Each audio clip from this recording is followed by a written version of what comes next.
other direction. Except for the damn gentleman who was now kneeling in front of me, holding a pair of my Hello Kitty underoos. "Thanks for breaking my suitcase," I muttered, praying my heated face wasn't as red as the lacy bra I also scooped up along with my underwear. Hopefully no one saw that. "I was trying to help you. No need to get your little cat knickers in a twist over it." "They're Hello Kitty undies, sir. Get your facts right," I grumbled, keeping my head down as I stood up so he wouldn't see my face. "Are you sure you're okay? You're looking a little off, and not just from the kerfuffle with your luggage." I looked up to see his wide smile full of pearly white teeth and complete with one dimple in his cheek. Combined with the accent, I assumed any other girl would find it charming enough to spill everything. But this was a random guy in the middle of a train in a country I'd never been to. I couldn't tell him my life story.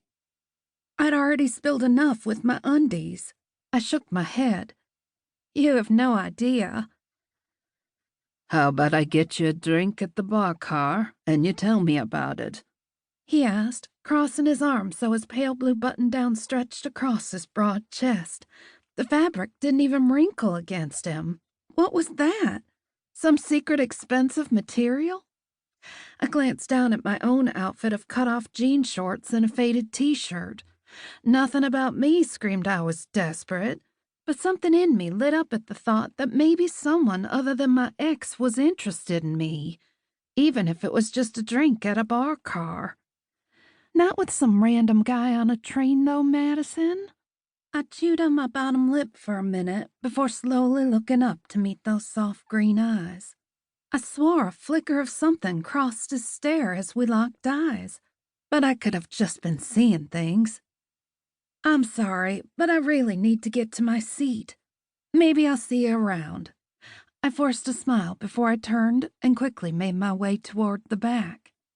After finding my seat, I placed my suitcase in the overhead bin, then plopped down.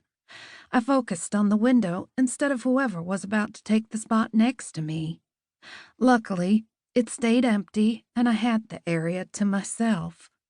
Pulling out my sketchbook and charcoal pencil, I never went anywhere without them. I tried to make out the smattering of trees outside the window. Lately, inspiration had been lacking. Maybe if most of my views for the last few years hadn't been of my ex-boyfriend Chris at gaming conventions, I'd have something to draw. The outlines of the birches, barely visible through the downpour, cast shadows against the bricks outside the station, as if they were little kids playing a game of tag. My pencil moved as if on its own volition, tapping to the same rhythm as the drops on the window. "Looks like we're in for a hell of a trip if this rain keeps on." I froze and turned to meet the smug smirk of the guy who'd insisted on playing hero when he wasn't needed. He lounged in the seat across the aisle from me. "Are you stalking me?" I swallowed hard. Deep down, I sensed there was nothing wrong with this guy, yet I couldn't hold back my knee-jerk response. "Are you stalking me?" he asked, tilting his chin down, those big green eyes of his daring me. I rolled my eyes, more so I wouldn't have to keep matching his stare and possibly have my face flush again. "I don't even know your name or have the foggiest idea who you are. Don't be so full of yourself." He laughed, leaning back against the seat.